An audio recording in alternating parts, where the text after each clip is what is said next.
Hello, I am Ijoma Oluo, author of So You Want to Talk About Race, and I am excited to talk today with Raoul Peck about Exterminate All the Brutes.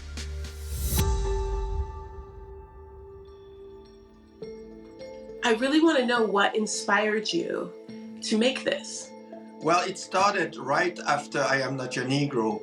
I had the opportunity to travel with this film basically all over the world. And I was able to measure the people's reaction after each screening through the discussions we had. In some places, like in France, by example, I could feel some sort of denial, like this would be a specific United States problem.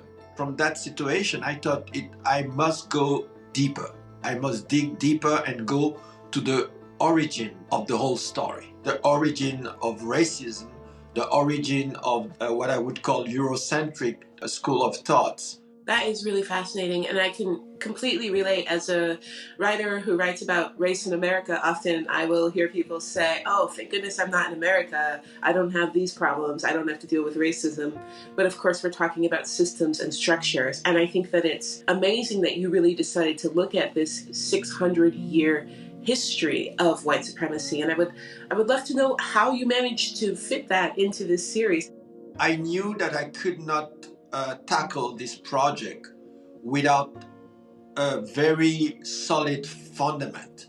The key was my meeting with Sven Lindqvist. I was giving his book, and after reading it, I knew this should be the core of this film. The second step was to find Roxanne Dunbar-Ortiz's book dealing with the part of the Native American genocide and as well part of the slavery narrative. And those three books, the third one being michel-rolph book, Silencing the Past, I knew that I had the perfect triangle to lean on and tell my own story.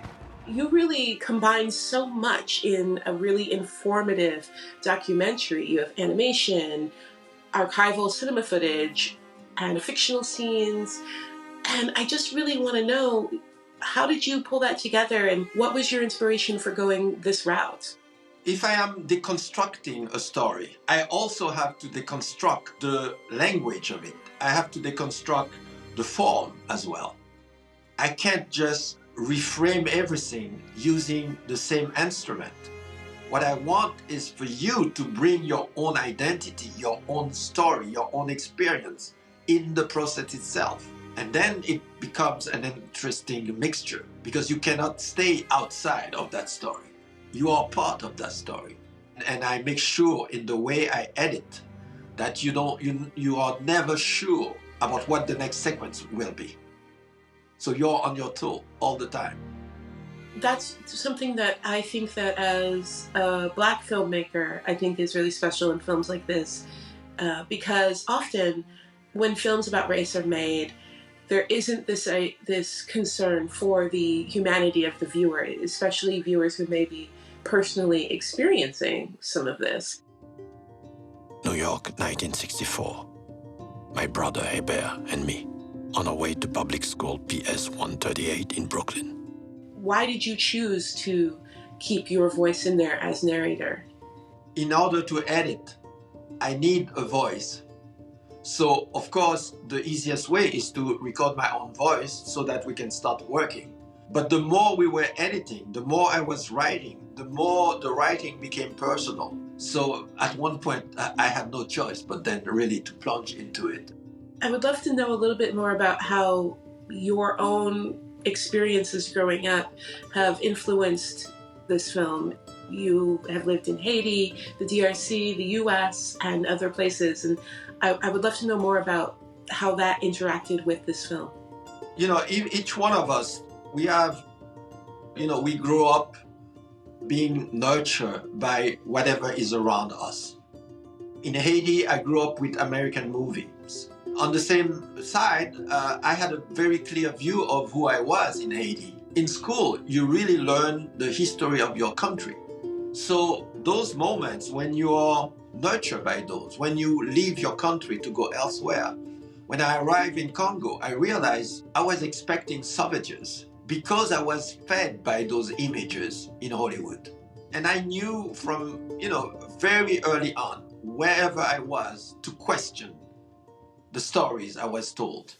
Hearing you talk about the films that influenced you, the power of story, and also the danger of presenting false narratives as true, I'm curious as to what it feels like knowing that this will be a film that will be influencing people and telling a more true story. How do you hope that viewers will receive and react to this documentary?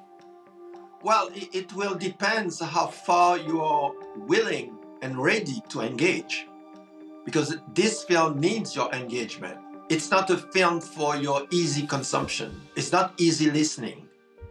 It's a film that is as sincere and as forceful that it can be. There is a reason why I put myself so personally, intimately in this film. It's a way to say, listen, I come with open hand. You're not the enemy, but we are living together. So we need to find a way to have a real discussion.